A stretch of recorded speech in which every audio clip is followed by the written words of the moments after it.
Our government will work relentlessly to cut waste and drive efficiencies. And when we have to make difficult choices, we will be thoughtful, we'll be transparent, and we'll be fair. We will work collaboratively with our colleagues across the aisle to build, protect, and empower Canadians. We won't play games. We won't waste time. And we won't hold back. We will do what it takes. The air is thick with anticipation as Canada and the United States edge closer to a pivotal moment in their economic relationship. With trade talks intensifying, Canadian Prime Minister Mark Carney has signaled that a bilateral deal could be on the horizon, potentially as early as next week during the Asia-Pacific Economic Cooperation Summit in Gyeongju, South Korea. Yet, in the same breath, Carney urges caution, emphasizing that Canada will not rush into an agreement that compromises its long-term interests. This delicate dance of diplomacy, set against the backdrop of looming tariffs and the 2026 review of the U.S Mexico-Canada Agreement, is more than a negotiation. It's a high-stakes chess game with profound implications for both nations. As the world watches, the question looms: can Canada secure a deal that safeguards its economy while navigating the protectionist tides of the current U.S. administration? At the heart of these discussions is a sectoral focus on steel, aluminum, and energy, three pillars that underscore Canada's economic might and its deep interdependence with the United States. The talks aim to alleviate the burden of U.S. tariffs on Canadian steel and aluminum, which have strained cross-border trade since their imposition. These tariffs, a hallmark of President Donald Trump's protectionist policies, have cast a shadow over North American trade, prompting Canada to seek relief while leveraging its vast energy resources. Carney, a seasoned economist and former Bank of Canada governor, has been vocal about the potential for a deal that not only addresses these tariffs, but also positions Canada as an energy superpower. His vision is bold: double Canada's non-U.S. exports over the next decade, reducing reliance on its southern neighbor while strengthening its global trade footprint. This ambition reflects a strategic pivot, one that acknowledges the risks of over-dependence on a single market, especially one led by a leader known for unpredictable trade policies. Carney's approach is both pragmatic and visionary.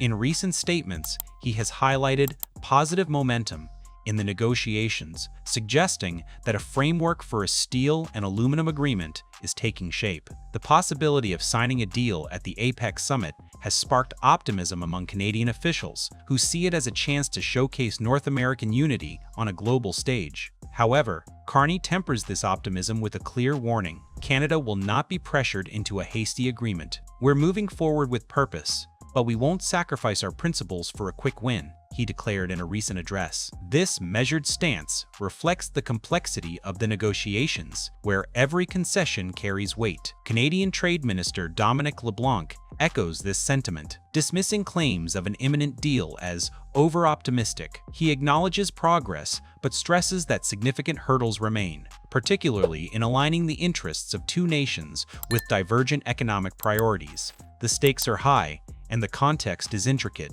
The U.S. Mexico-Canada Agreement, which replaced NAFTA in 2020, is set for a mandatory review in 2026, adding urgency to these talks. For Canada, the goal is to secure tariff relief while preserving the benefits of the USMCA, which facilitates over $1 trillion in annual trade among the three nations. The steel and aluminum tariffs, imposed under Section 232 of the U.S. Trade Expansion Act on national security grounds, have been a sore point, disrupting supply chains and increasing costs for manufacturers on both sides of the border.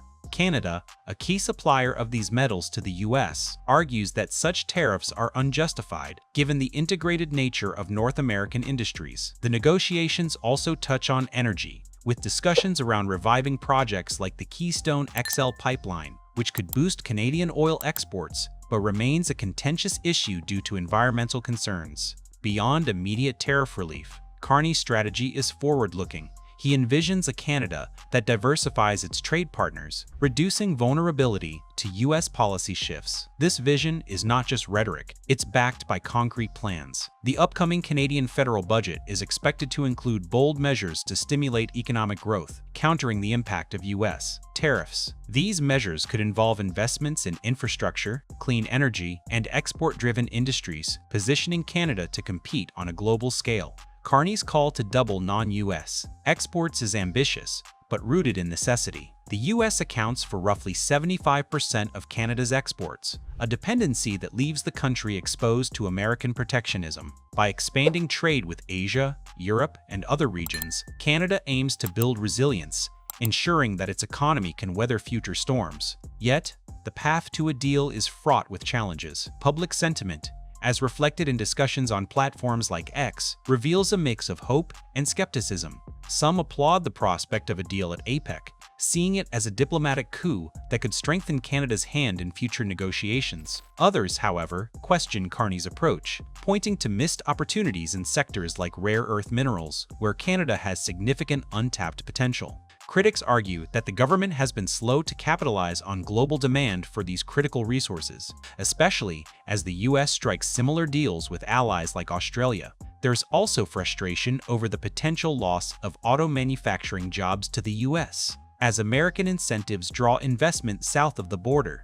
These concerns highlight the tightrope Carney must walk, securing immediate economic relief while laying the groundwork for long-term prosperity. The negotiations themselves are a masterclass in diplomatic nuance. Recent meetings between Carney and Trump have been described as constructive, with both leaders acknowledging the mutual benefits of a strong trade relationship.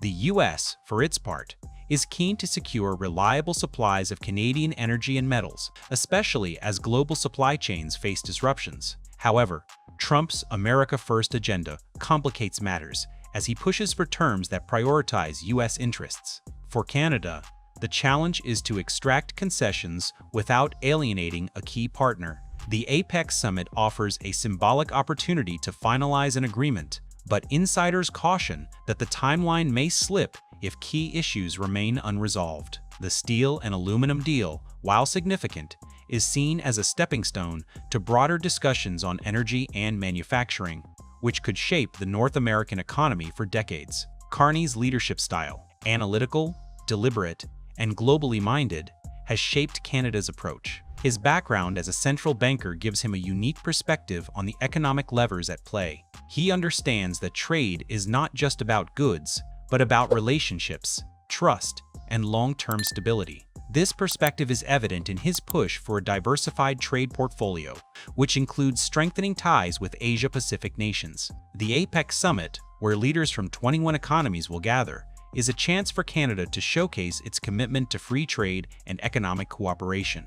A successful deal with the U.S. could bolster Canada's credibility on this stage, signaling to other nations that it is open for business. The broader economic context adds urgency to these talks. Canada's economy, while resilient, faces headwinds from global inflation, supply chain disruptions, and the lingering effects of U.S. tariffs. The steel and aluminum industries, in particular, have been hit hard, with Canadian producers facing higher costs and reduced competitiveness. Energy, too, is a critical factor. Canada's vast oil and gas reserves, coupled with its investments in renewable energy, position it as a key player in North America's energy future. A deal that facilitates greater exports to the U.S. could provide a much-needed economic boost, but it must be balanced against environmental commitments and domestic priorities. As the APEC Summit approaches, all eyes are on Carney and his team. The negotiations are a test of Canada's ability to navigate a complex geopolitical landscape while safeguarding its economic interests. For the average Canadian, the outcome will have tangible impacts on jobs, prices, and the nation's place in the world. A deal could ease the burden of tariffs, stabilize supply chains, and open new opportunities for growth. But it also carries risks, as any misstep could lock Canada into unfavorable terms or strain its relationship with the U.S. Carney's cautious optimism reflects this reality. Progress is possible, but it must be earned through careful, principled negotiation. In the end, these trade talks are about more than steel, aluminum, or energy. They are about defining Canada's role in a rapidly changing global economy. Will it remain tethered to the U.S., or will it carve out a more independent path? Carney's vision suggests the latter, but achieving it will require deft diplomacy and unwavering resolve. As the world watches the developments in Gyeongju, one thing is clear: the outcome of these talks will shape Canada's economic future for years to come. The clock is ticking, and the stakes could not be higher.